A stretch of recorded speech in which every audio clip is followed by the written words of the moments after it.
नमस्कार विद्यार्थी मित्रांनो, आज आपण मॅथमॅटिकल लॉजिक या चॅप्टरचा सेकंड पार्ट किंवा सेकंड टॉपिक पाहणार आहोत, की ज्यामध्ये आपण लॉजिकल कनेक्टिव्हज कोणाला म्हणायचं ते आपल्याला पाहिजे.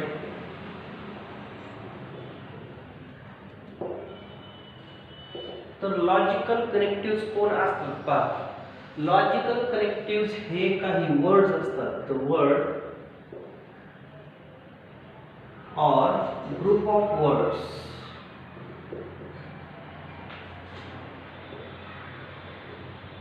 which are used to connect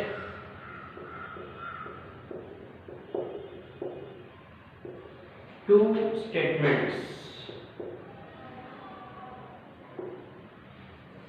are called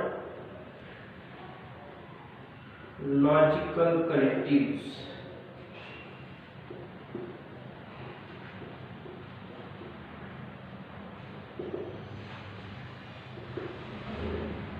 The word or group of words किंवा त्याला फ्रेजेस असा शब्द आपल्या नवीन टेक्स्ट बुक मध्ये यूज केला आहे. तर त्याचा यूज दोन स्टेटमेंटला जोडण्यासाठी म्हणजे कनेक्ट करण्यासाठी केला जातो. त्यालाच आपण लॉजिकल कनेक्टिव्ह म्हणतो. थोडक्यात काय, ग्रामर मध्ये जसं दोन सेंटेन्स ज्या वर्डनी जोडले जातात अँड ऑर इफ देन सारख्या, तर त्या वर्डलाच ऍक्च्युअली आपण इथं लॉजिकल कनेक्टिव्ह म्हणतो. मग मॅथमॅटिकल लॉजिक मध्ये लॉजिकल कनेक्टिव्ह जे वर्ड्स आहेत ते आपण इथं फॉर एक्झाम्पल म्हणून सांगू. For example and or if then if and only if are logical connectives.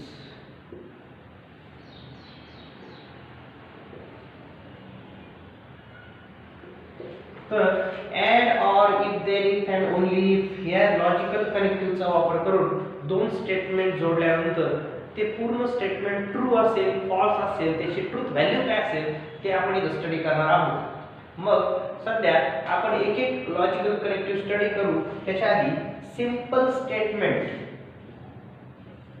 म्हणजे काय ते समजून घेऊ.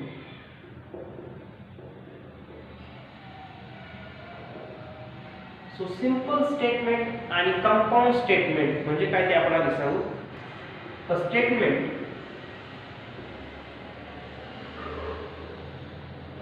which cannot be split further into two or more statements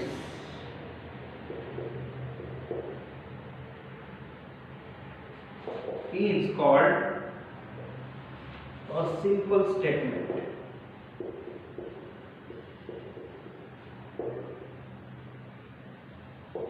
Simple statement काय आहे पहा. A statement which cannot be split further into two or more statements म्हणजे असं एक विधान की ज्याचे दोन किंवा दोन पेक्षा जास्त स्प्लिट होत नाही, म्हणजे त्याचे भाग होत नाहीत, अशा स्टेटमेंटला आपण सिंपल स्टेटमेंट म्हणतो. मग सिंपल जे स्टेटमेंट नसतं म्हणजे थोडक्यात जे स्टेटमेंट दोन किंवा दोन पेक्षा जास्त स्टेटमेंटचं बनलेलं असतं त्याला आपण कंपाऊंड स्टेटमेंट म्हणतो. मग आपण कंपाऊंड स्टेटमेंटची डेफिनेशन पाहू आता.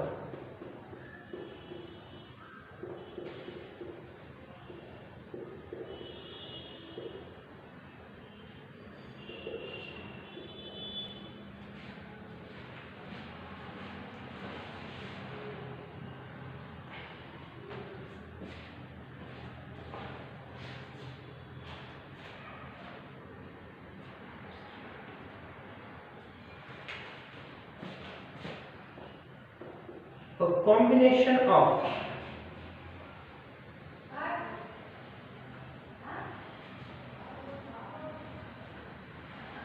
two or more simple statements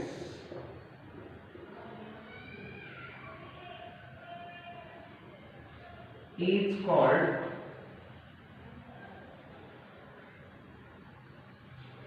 compound statement.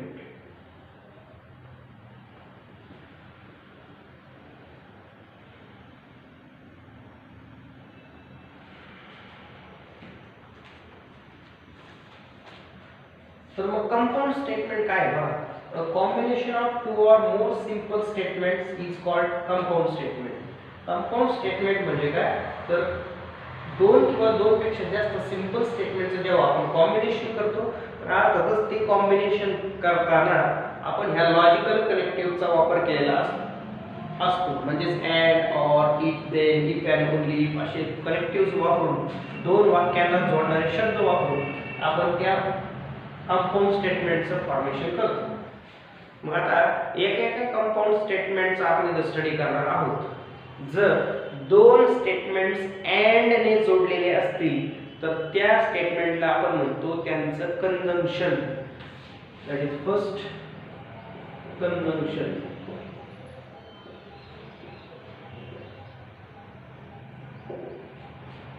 कंजंक्शनचा symbol आहे.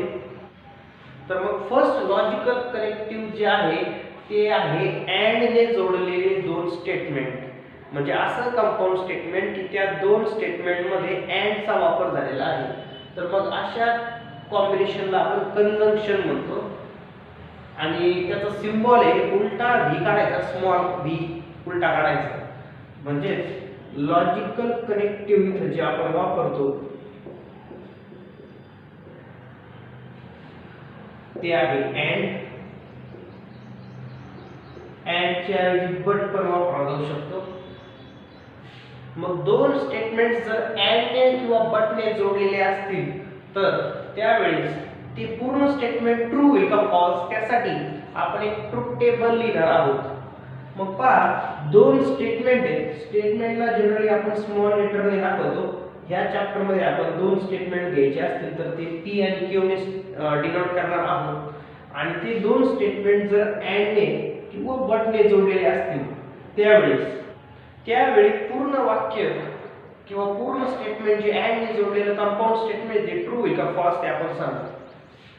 मग सगळ्यात आधी एक लक्षात घ्या की दोन स्टेटमेंट पी क्यू घेतल्यामुळे एकतर ते दोघंही ट्रू असतील किंवा पहिलं ट्रू दुसरं फॉल्स असू शकतं किंवा पहिलं फॉल्स दुसरं ट्रू असू शकतं किंवा दोन्ही स्टेटमेंट फॉल्स असू शकतात. मग अँडचा किंवा कंजंक्शनचा रूल काय बा, तो रूल तुम्हाला लक्षात ठेवायचा आहे. जर दोन स्टेटमेंट अँड ने जोडलेले आहेत म्हणजे त्यांचं कंजंक्शन आहे आणि जर दोन्ही स्टेटमेंट ट्रू असतील तरच पूर्ण स्टेटमेंट ट्रू होईल, अदरवाइज ते स्टेटमेंट फॉल्स होईल. थोडक्यात काय आहे, अँडचा रूल तुम्ही एकाच लाईन मध्ये लक्षात ठेवू शकता. If both the statements are true then their conjunction is true. किंवा आपण सांगताना असं सांगणार अँडचा रूल किंवा कंजंक्शनचा नियम हे दोन्ही ट्रू असले तरच ट्रू, असं एकाच ओळीत आपण सांगणार आहोत. आता दुसरं लॉजिकल कनेक्टिव्ह पाहू आपण की जेव्हा दोन स्टेटमेंट्स हे ऑर ने जोडलेले असतील तेव्हा काय होईल. तर जेव्हा दोन स्टेटमेंट्स ऑर ने जोडलेले असतात तेव्हा त्या स्टेटमेंटला किंवा कंपाऊंड स्टेटमेंटला म्हणतात त्यांचं डिसजंक्शन म्हणतात. आणि डिसजंक्शनचा सिम्बॉल आहे स्मॉल व्ही काढायचा. लॉजिकल कनेक्टिव्ह आहे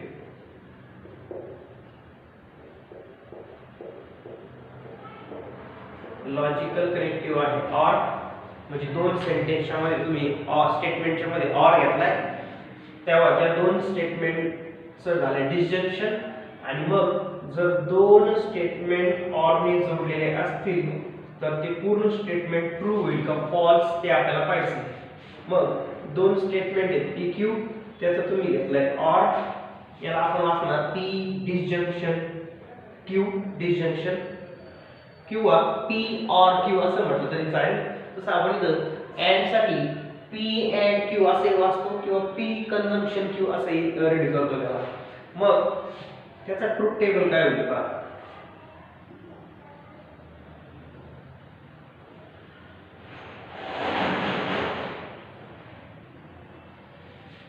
मग दोन स्टेटमेंट असल्यामुळे दोघेही ट्रू असू शकतात. सगळ्या पॉसिबिलिटीज दोन स्टेटमेंट एकत्र आल्यानंतर त्यांचे ट्रू फॉल्स काय काय होऊ शकते ते सगळे कॉम्बिनेशन्स आपण इथे घेतो. मग एक तर दोन्ही स्टेटमेंट ट्रू असू शकतात किंवा दोघातलं पहिलं ट्रू दुसरं फॉल्स असेल किंवा पहिलं फॉल्स दुसरं ट्रू असेल किंवा दोन्ही स्टेटमेंट फॉल्स असतील तर त्या दोन स्टेटमेंटमध्ये ऑर आल्यानंतर ते जे टोटल कंपाऊंड स्टेटमेंट तयार होईल त्याची ट्रूथ व्हॅल्यू काय ते आपण इथं सांगतो। मग ऑर चा रूल काय पहा, दोन्ही स्टेटमेंट जर फॉल्स असतील तरच ते पूर्ण स्टेटमेंट फॉल्स होतं, नाहीतर ते स्टेटमेंट ट्रू असतं।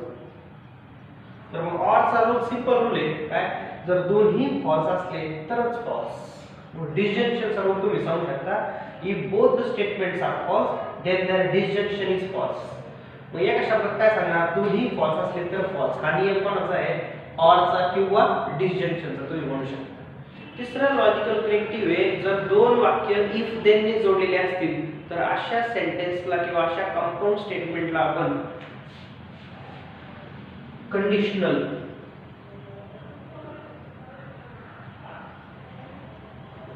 किंवा इम्प्लिकेशन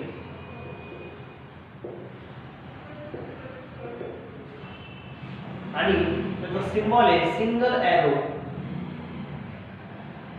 और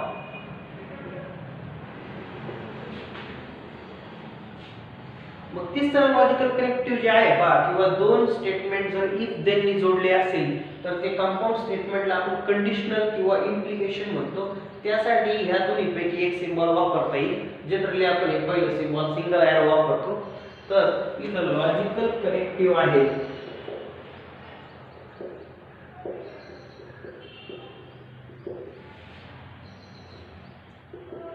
इफ देन, म्हणजे इफ नंतर पहिलं वाक्य असेल आणि देन नंतर दुसरं वाक्य पाहायला मिळेल तुम्हाला। याचा ट्रूथ टेबल आपण आता पाहू।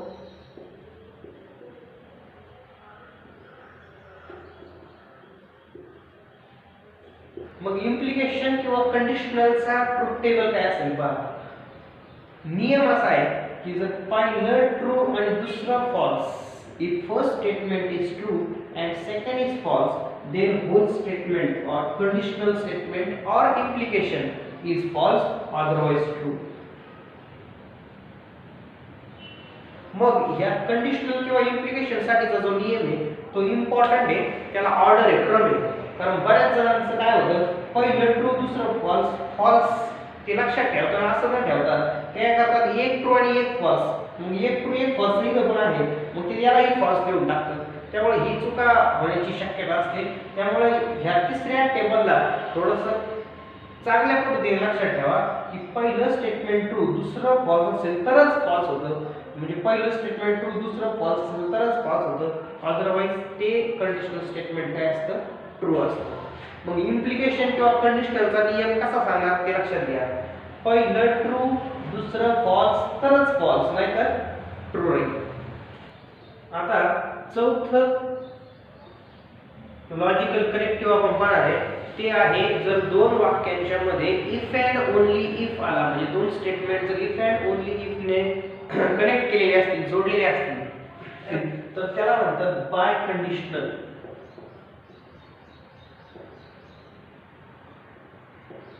किंवा डबल इम्प्लिकेशन।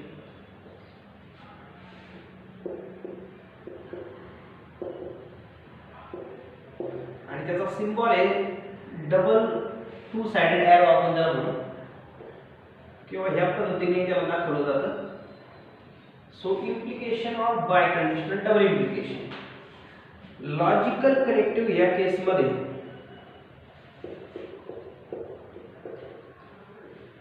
जे वापरलं जातं ते आहे if and only if. Truth table काला म्हणतोय आपण की ज्यामध्ये त्या कंपाऊंड स्टेटमेंटच्या सगळ्यात पॉसिबल ट्रूथ व्हॅल्यूज असतात त्याला आपण ट्रूथ टेबल म्हणतो। मग दोन्ही स्टेटमेंट ट्रू असू शकतात, किंवा पहिलं ट्रू दुसरं फॉल्स, किंवा पहिलं फॉल्स दुसरं ट्रू, किंवा दोन्ही फॉल्स, किंवा लक्षात ठेवा आपण याला पहिले दोन ट्रू पहिले नंतरचे दोन फॉल्स, एक ट्रू एक फॉल्स एक ट्रू एक फॉल्स असंही लक्षात ठेवू शकतो। डबल इम्प्लिकेशनचा रूल काय पहा, जर दोन्ही ट्रूथ व्हॅल्यूज त्या बाय कंडिशनलच्या किंवा इफ अँड ओन्ली वापरून जे दोन स्टेटमेंट्स आपण जोडून जे कंपाऊंड स्टेटमेंट आपल्याला दिलेलं आहे ते दोन्ही स्टेटमेंट जर ट्रू किंवा दोन्ही फॉल्स असतील तर होल स्टेटमेंट ट्रू होतं, अदरवाइज ते असतं फॉल्स। तर मग बाय कंडिशनल किंवा डबल इम्प्लिकेशनचा रूल लक्षात ठेवायचा कसा पहा, दोन्ही ट्रू दोन्ही फॉल्स असतील तर ट्रू आहे, दोन्ही ट्रू दोन्ही फॉल्स असतील तरच ट्रू आहे, अदरवाइज ते फॉल्स. लक्षात आलं. पाचवं लॉजिकल कनेक्टिव्ह आपण जे स्टडी करणार आहोत ते आहे निगेशन.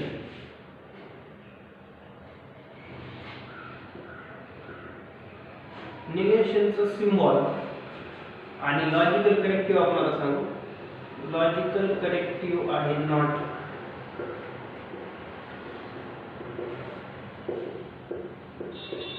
थोडक्यात काय नकारार्थी वाक्य तुम्ही लक्षात घेऊ शकता. मग लॉजिकल कनेक्टिव्ह ऍक्च्युली कनेक्टिव्ह होत नाही, दोन वाक्य वगैरे ते जोडत नाहीये, पण आपण त्याला ह्या ग्रुपमध्ये घेतलेलं आहे की नॉट जर एखाद्या वाक्यात आला किंवा त्या वाक्यातून काढला ते आपण खरं म्हणजे सांगतोय. तर मग ट्रुथ टेबल नॉट निगेशनचा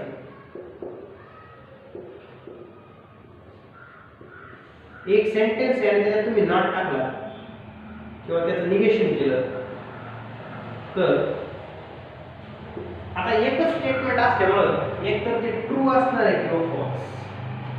दोन स्टेटमेंट होते तेव्हा त्यांचे वेगवेगळे कॉम्बिनेशन होत होते, तसं सिंगल स्टेटमेंटसाठी एक तर ते ट्रू असणार आहे किंवा फॉल्स असणार आहे. मग ट्रू स्टेटमेंटला जर तुम्ही निगेटिव्ह केलं तर ते फॉल्स होईल आणि फॉल्स स्टेटमेंटला जर तुम्ही निगेटिव्ह केलं तर ते ट्रू होईल. मग सगळ्यात सिम्पलेस्ट रूल निगेशनचा आहे की ट्रूचं फॉल्स आणि फॉल्सचं निगेशन ट्रू असं तुम्ही त्याला एका वाक्यात सांगू शकता. मग आता आपण जे 5 लॉजिकल कनेक्टिव्ह शिकलोय त्यांचे ट्रूथ टेबल तुमचे पाठ पाहिजेत, कारण तुम्हाला जर ते 5 रूल माहित असले तरच तुम्हाला हा सगळा चॅप्टर कळेल आणि त्याचे कोणतेही प्रॉब्लेम सॉल्व्ह करता येतील. तर पहिला जो आपण रूल सांगितला तो होता कंजंक्शनचा, म्हणजे दोन वाक्य किंवा स्टेटमेंट्स अँड नी जोडलेले असले तर तो नियम असा आहे दोन्ही ट्रू असले तरच ट्रू. मग हा नियम तुम्ही कोणाचा सांगणार, अँडचा किंवा कंजंक्शनचा रूल म्हणू शकता तुम्ही याला. त्यानंतर डिसजंक्शनचा रूल आहे, त्याला जर आपण ऑरचा रूलही म्हणू शकतो. दोन्ही फॉल्स असले तरच फॉल्स, अदरवाइज बाकीच्या सगळ्या केसेसमध्ये काय येणार आहे, ट्रू येणार आहे. मग ऑरचा नियम आहे दोन्ही फॉल्स असले तरच फॉल्स. दोन्ही म्हणजे काय, दोन्ही स्टेटमेंट्स फॉल्स असले तरच फॉल्स. त्यानंतर इम्प्लिकेशन किंवा कंडिशनलचा नियम आहे की जिथे दोन वाक्य इफ देन नी जोडले तो नियम आहे पहिलं ट्रू दुसरं फॉल्स असेल तरच फॉल्स. हा नियम जरा चांगला लक्षात ठेवा, पहिलं ट्रू दुसरं फॉल्स असेल तरच इम्प्लिकेशन फॉल्स होतं. त्यानंतर डबल इम्प्लिकेशन किंवा बाय कंडिशनलचा रूल लक्षात घ्या, तो आहे इफ अँड ओन्ली इथले जर दोन स्टेटमेंट जोडलेले असतील तर दोन्ही ट्रू दोन्ही फॉल्स असले तरच ट्रू. लक्षात असं ठेवा ना, दोन्ही ट्रू दोन्ही फॉल्स तरच ट्रू, अदरवाइज फॉल्स म्हणू शकता तुम्ही त्याला. पण म्हणताना आपल्या लक्षात कसं ठेवायचं की दोन्ही ट्रू दोन्ही फॉल्स असले तरच ट्रू. आणि निगेशनचा रूल सगळ्यात सिंपल रूल आहे की ट्रूचं निगेशन फॉल्स, फॉल्सचं ट्रू, ट्रूचं फॉल्स, फॉल्सचं ट्रू म्हटलं तरी चालेल. मग आता आपण ह्या बेसिसवर पुढच्या एक्सरसाइज सगळ्या जवळपास एक्सरसाइज ह्या रूल्सवर असणार आहेत, त्यामुळे हे रूल्स तुमचे पाठ असले पाहिजेत. हे रूल्स तुम्ही लगेचच पाठ करा म्हणजे तुम्हाला पुढचे प्रॉब्लेम्स घेतलेले कळतील. मग आता आपण क्वेश्चन नंबर 2 पाहणार आहोत पहा, जो एक्सरसाइज 1.1 चा क्वेश्चन आहे. तर क्वेश्चन असा आहे, write the following compound statement symbolically. Question number 1 काय पहा, Nagpur is in Maharashtra and Chennai is in Tamil Nadu. आपल्याला ह्या स्टेटमेंटचा सिम्बॉलिक फॉर्म लिहायचा आहे. म्हणजे काय करायचं पहा, आधी सगळ्यात आधी दोन स्टेटमेंट कोणत्या कनेक्टिव्हली जोडले ते पाहून घ्या. मग दोन स्टेटमेंट कोणते त्याला सिम्बॉलिक फॉर्म मध्ये म्हणजेच पहिल्याला पी आणि दुसऱ्याला क्यू मानून. मग पहिलं जे स्टेटमेंट आहे ते पी च्या पुढे लिहून काढू. So Nagpur is in Maharashtra हे आहे पहिलं स्टेटमेंट.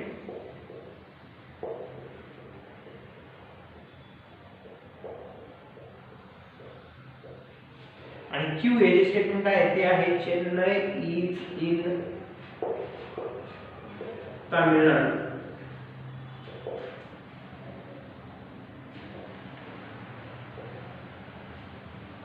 आणि मग आपल्याला विचारला सिम्बॉलिक फॉर्म.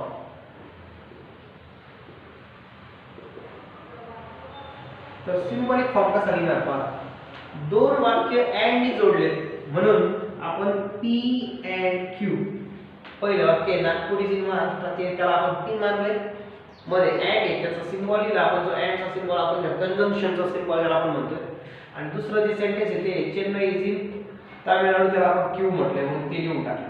सो हे सिम्बॉलिक फॉर्म दिलेले आहे कंपाऊंड स्टेटमेंट्स. दुसरं स्टेटमेंट काय आहे बघा. दुसरं स्टेटमेंट हे ट्रायंगल इज इक्विलॅटरल ऑर आयसोसेल्स. मग दोन स्टेटमेंटच्या मध्ये वापरलेलं कनेक्टिव्ह आहे ऑर. मग पहिलं सेंटेन्स आहे ट्रायंगल इज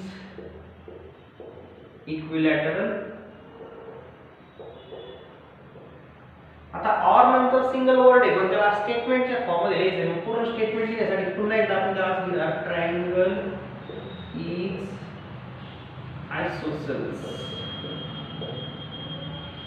आणि सिम्बॉलिक फॉर्म आपल्याला खरं म्हणजे विचारलाय तर दोन स्टेटमेंटच्या मध्ये ऑर आल्यामुळं ऑरचा जो सिम्बॉल आपण सांगितला होता त्याला आपण डिसजंक्शन म्हटलं होतं तो आपण इथे लिहून टाकणार पी ऑर क्यू किंवा पी डिसजंक्शन क्यू असे तुम्ही त्याला रीड करू शकता.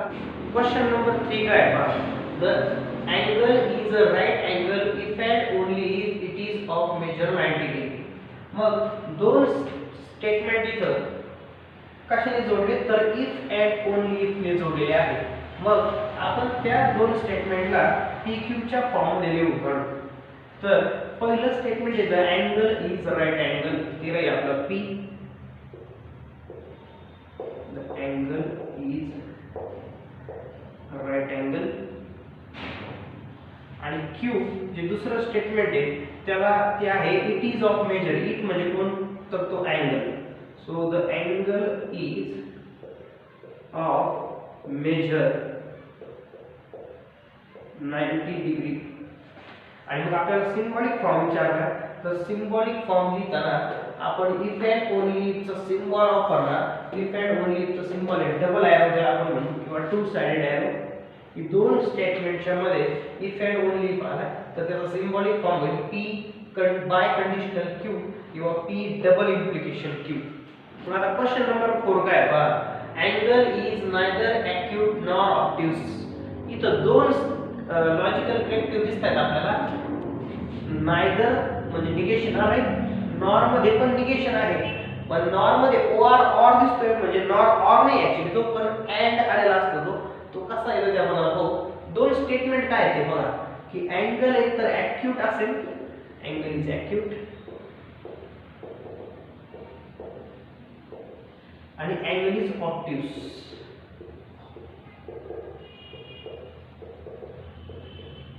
तर याचा मराठी अर्थ काय होईल की वेळेला आपण नायदर नॉरचा मीनिंग काय होतो की हेही नाही आणि तेही नाही.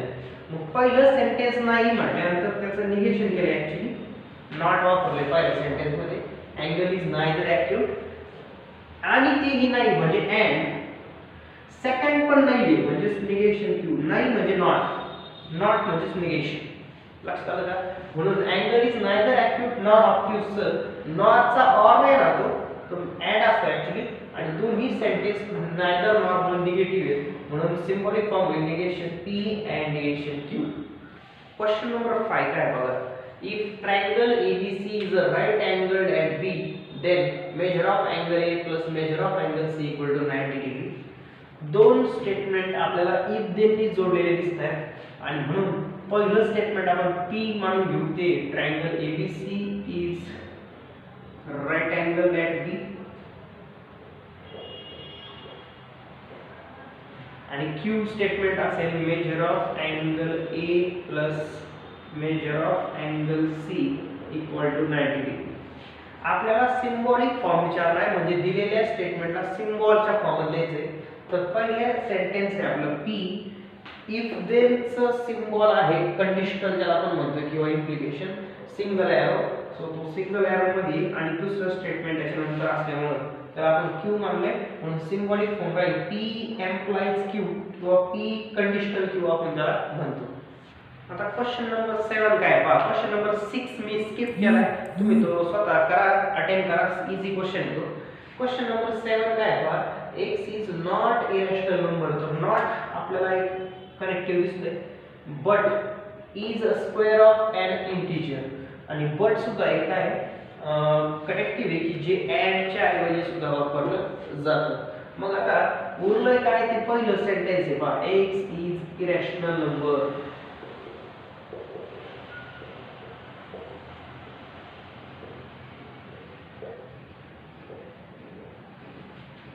बट त्यानंतर जे वाक्य आहे ते is a square of an integer, पण ईजच्या आधी कोण असणार तर एक्सच असणार आहे. X is a square of an integer. तर मग पहिलं सेंटेन्स जे आहे किंवा स्टेटमेंट जे आहे त्याच्यामध्ये नॉट आल्यामुळे त्याच्यामध्ये आपण निगेशन पी ज्याला लिहिणार. बट हा अँड साठी येतो आणि अँडचं सिम्बॉल आहे उलटा भी काढायचा स्मॉल भी सारखा. आणि दुसरं सेंटेन्स त्याच्यानंतर जसं तसं आहे. सो सिम्बॉलिक फॉर्म झाला निगेशन पी अँड क्यू. तर मग उरलेली एक्सरसाइज आपण पुढच्या व्हिडिओमध्ये पाहू. सध्या तुम्ही हा टेबल पाठ करा. टेबल पाठ करताना तुम्ही 5 ओळीत हे 5 रूल सांगू शकता की अँडचा नियम दोन्ही ट्रू असले तर ट्रू, ऑरचा नियम दोन्ही फॉल्स असले तर फॉल्स, इफ देअरचा नियम आहे पहिलं ट्रू दुसरं फॉल्स असेल तर फॉल्स, इफ अँड ओनली इफचा नियम आहे दोन्ही ट्रू दोन्ही फॉल्स असले तर ट्रू, आणि नॉटचा किंवा निगेशनचा नियम आहे निगेशन ट्रू आहे फॉल्स, फॉल्सचं निगेशन ट्रू. या पद्धतीने ते पाठ करा आणि पुढच्या व्हिडिओमध्ये तुम्हाला हे नियम पाठ असतील तर जे काय मी चाललंय आपलं शिकवतोय आपण ते तुम्हाला लवकर कळेल आणि फास्ट ग्रास्प होईल.